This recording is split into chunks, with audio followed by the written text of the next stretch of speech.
جو 3 ممبر بینچ نے، جب 2 ممبرز نے کہہ دیا کہ وہ کیس مینٹینیبل نہیں ہے، جسٹس صاحب نے وہ کیس لے کے بیٹھ گئے.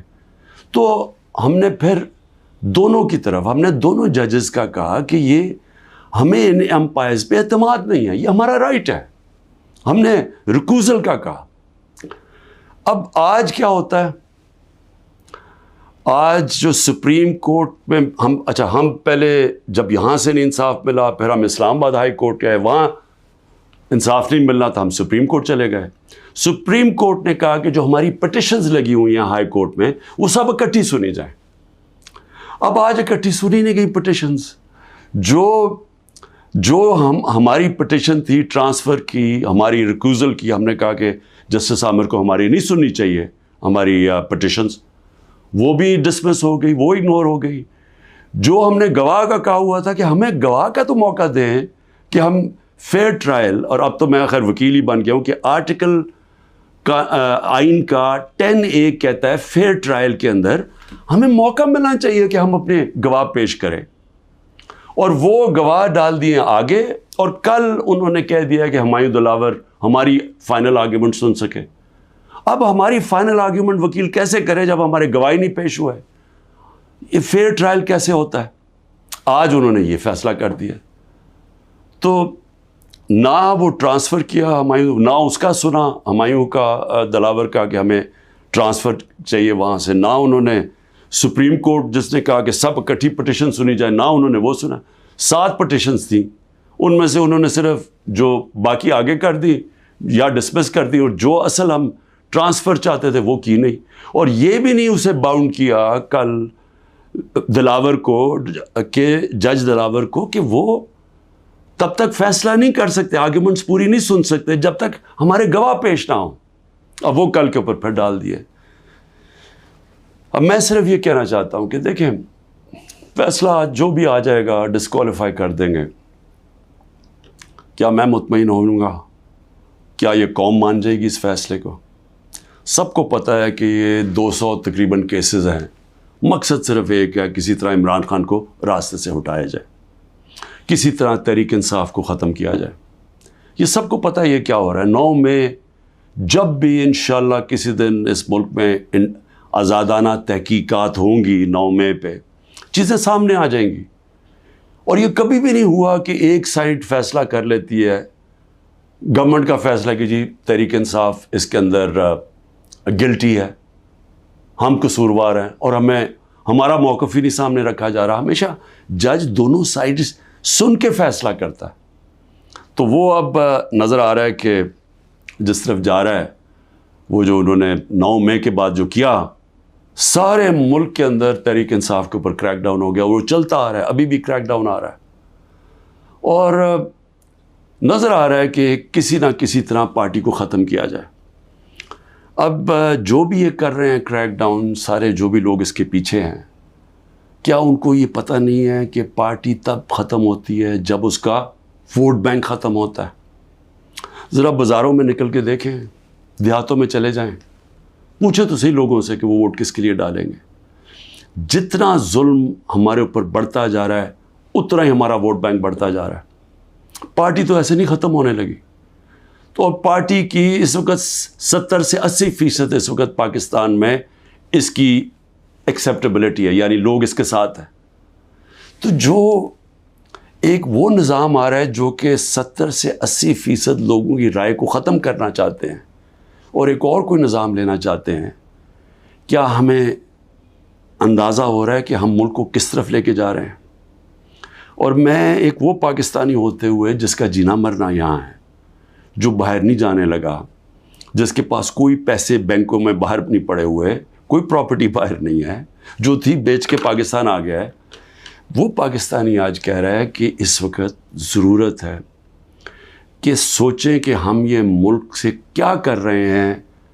ایک جماعت اور ایک لیڈر کو باہر کرتے کتنا نقصان کر رہے ہیں اپنے ملک کو. اور جو بھی یہ پلان بن رہے ہیں کہ اس کے کوئی ملک چل جائے گا ڈنڈے کے زور سے، لوگوں کو جیلوں میں ڈال کے، ایک پولیس اسٹیٹ بنا کے، ان کو دنیا کی تاریخ کا کوئی تاریخ کا آئیڈیا ہی نہیں ہے. آپ یہ دیکھیں، میں یہ اپنی قوم کو صرف آپ کو ایک قسم کا تاریخ کا لیسن بھی دینا چاہتا ہوں، ہر اپنے نوجوانوں کو خاص طور پہ. میں یہ پہلے بھی کہہ چکا ہوں، 1945 میں دوسری جنگ عظیم کے بعد یورپ آدھا ہو گیا، آدھا چلا گیا جمہوریت کی طرف، آدھا چلا گیا یہ پولیس اسٹیٹ بن گیا ڈکٹیٹرشپ کی طرف. آدھے میں انہوں نے ان کو بند کر کے کنٹرول کیا، لوگوں کو ان کی آزادی رائے ختم کی، حقیقی جمہوریت ختم کر دی، حقیقی آزادی ختم کر دی، آدھی آزاد ہو گیا. ساری دنیا کے سامنے 50 سال کے بعد نتیجہ آ گیا. جو آزاد تھے وہ خوشحال ہو گئے. وہ آج بھی وہ جو جن ملکوں کے اندر جو وہی یورپین تھے جدھر آزادی نہیں تھی، آج بھی وہ پیچھے ہیں ابھی تک. حالانکہ وہ وہاں جمہوریت بھی آ گئی کئی ملکوں میں، لیکن ابھی بھی وہ پیچھے ہیں. ایسٹ جرمنی، ویسٹ جرمنی ایک وہی جرمن لوگ تھے.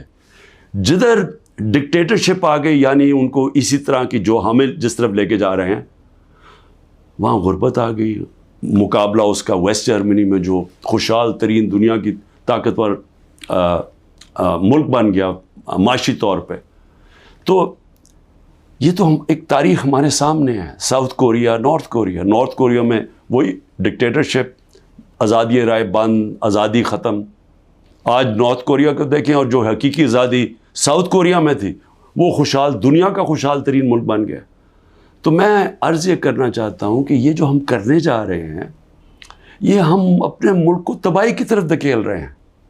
ہم یہ جو ایک عوام کو ان کا جو سب سے بڑا حق ہوتا ہے ووٹ ڈالنے کا، آزادی رائے، ایک منتخب کرے عوام اپنی کون سی گورنمنٹ وہ چاہتے ہیں. وہ جو آزاد ملک ہوتے ہیں وہی ترقی کرتے ہیں. ہم دوسری طرف جا رہے ہیں، اور ہم ایک خوف کی فضا ایسی بنائی ہوئی ہے. یہاں جو طاقت میں ہیں وہ لوگ یہ سمجھتے ہیں کہ جتنا ظلم کریں گے لوگ ڈر جائیں گے. تو ڈر کیا جائیں گے؟ غلام بن جائیں گے، یعنی خوف کے غلام بن جائیں گے، ظلم کے سامنے جھک جائیں گے. جو میں بار بار مثال دیتا ہوں، جو یزید نے کیا کوفہ کے لوگوں سے، اپنا گورنر بٹھایا، اس نے ان کو ظلم کر کے ان کو سیم کے وہ لوگ بنا دیے جو جانوروں کے اوپر یعنی جانوروں کے لیول پہ پہنچ گئے. تو آج ہم وہی کر رہے ہیں پاکستان سے. مجھے آج ابھی میں وکیلوں سے مل رہا تھا، انہوں نے مجھے خبر دی کہ جو ہمارے سینئر لوگ جیلوں میں، ایک تو وہ ہیں جو کہ ہمارے کارکن جیلوں میں ہیں، برے حالات میں ہیں، لیکن وہ جوان ہیں، تکڑے ہیں. لیکن جو سینئر لوگ ہیں، انہوں نے مجھے رپورٹ دی. ڈاکٹر یاسمین کتنی دفعہ بیمار ہوئی ہیں، تقریباً 75 سال کی ہیں. محمود رشید وہ 70 سال سے اوپر ہے، ان کو ہارٹ پرابلم ہے، وہ کس مشکل سے گزر رہے ہیں، بیمار ہوئے کتنی دفعہ. اعجاز چودھری تقریباً 10 kg اپنا وزن لوز کر بیٹھے، ڈائبیٹک ہیں. عالیہ حمزہ بڑی بری طرح بیمار رہی، ابھی انہوں نے وکیل نے بتایا کہ اس بار ہی ملے وہ تھوڑی ٹھیک تھی. تو میں عمر چیمہ کے حالات بتائے، وہ ویٹ لوز کر بیٹھا، اس کی بیوی عدالت میں گئی، ان کو پکڑ کے جیل میں ڈال دیا. تو یہ کیا پیغام دیا جا رہا ہے کہ یہ خوف پھیلایا جا رہا ہے کنٹرول کرنے کے لیے لوگوں کو. اور علی امین ہمارے پختونخوا کے پریزیڈنٹ، ان کے گھر میں 6 گھنٹے پولیس گھس گئی، کوئی سرچ وارنٹ نہیں تھی. سارا اس کا گھر اجاڑا، چیزیں توڑی. 80 سال کے ان کے والد تھے، ان سے بدتمیزی کی، دھکے دیے، گاڑیاں اٹھا کے لے گئے. تو یہ کیا ثابت کر رہے ہیں اس سے؟ یعنی ہم اس ملک کو کدھر دھکیل رہے ہیں؟ یہ خوف پھیلانے کے لیے اور لوگوں کو کنٹرول کرنے کے لیے ہم آج وہ چیز کر رہے ہیں کہ اپنی پولیس کو تباہ کر رہے ہیں. جب پولیس سے اس طرح کی غیر قانونی کام کرواتے ہیں ہم، تو یاد رکھیں پولیس خود بھی یہ کاموں پہ لگ جاتی ہے. آپ جب پولیس کو آرڈر دیتے ہیں کہ یہ جا کے کسی گھروں میں گھسو، گھر برباد کرو، خوف پھیلانے کے لیے، تو ہم پولیس فورس کو تباہ کر رہے ہیں. آگے ہماری پولیس کے حالات اچھے نہیں ہیں. آگے ہمیں پتہ ہے کہ ہماری پولیس، لوگ اون نہیں کرتے اپنی پولیس کو. لوگ سمجھتے ہیں پختونخوا میں ہم نے بڑی محنت کی تھی جب آئی جی درانی کو ہم لے کے گئے وہاں، اور انہوں نے پولیس کو ایک ایسی پولیس فورس بنایا کہ عوام اور پولیس ایک ہو گئی۔ آج پختونخوا کے اندر وہ نہیں ہو رہا، آج پولیس کے خلاف نفرت ہو رہی ہے کیونکہ اس سے غلط کام کروائے جا رہے ہیں، اس سے قانون توڑا جا رہا ہے۔ جن کا کام قانون کو اپ ہولڈ کرنا ہے وہ قانون توڑ رہے ہیں، اور یہ ہر جگہ ہو رہا ہے، یہ ہر جگہ جدھر تحریک انصاف ہے۔ اس کا 9 میں سے اب کوئی تعلق نہیں ہے۔ افتخار درانی کو اٹھا لیا، وہ تو میڈیا کا آدمی ہے، اس کا 9 میں سے کیا تعلق ہے؟ عمران ریاض ابھی تک غائب ہیں، 3 مہینے ہونے لگے ہیں، بچے ہیں ان کے، اس کا 9 میں سے کیا تعلق تھا؟ 9 میں ایک بہانہ تھا، ایک پہلے سے پلان بنا ہوا تھا پارٹی کو کرش کرنا۔ لیکن پارٹی کرش کیسے ہوگی جبکہ اس کا ووٹ بینک بڑھتا جا رہا ہے، لوگوں پہ ظلم کرتے جا رہے ہیں، لیکن پارٹی تو بڑھتی جا رہی ہے۔ تو کیا یا تو الیکشن کبھی نہیں کروانا، لیکن جب بھی الیکشن ہوگا، یہ میری آج آپ پیشن گوئی سن لیں، جیسا جو جتنی مرضی آپ کوشش کر لیں، جب الیکشن ہوگا اور جو پبلک اس ملک کی نکلے گی، آپ جو مرضی کر لیں، تحریک انصاف کو جیتنے سے نہیں روک سکتے انشاءاللہ۔ اس لیے میں آج بھی اپنے ان لوگوں کو جو اقتدار میں بیٹھے ہوئے ہیں، میں تو پی ڈی ایم کے لوگوں کو، سب کو، جو ہماری اسٹیبلشمنٹ ہے، سب کو کہنا چاہتا ہوں کہ دیکھیں ٹائم آ گیا ملک کا سوچنے کا، اپنی سوچ ذات بیچ میں سے نکال دیں۔ جب بھی ملک کا سوچیں گے اپنی ذات سے ہٹ کے،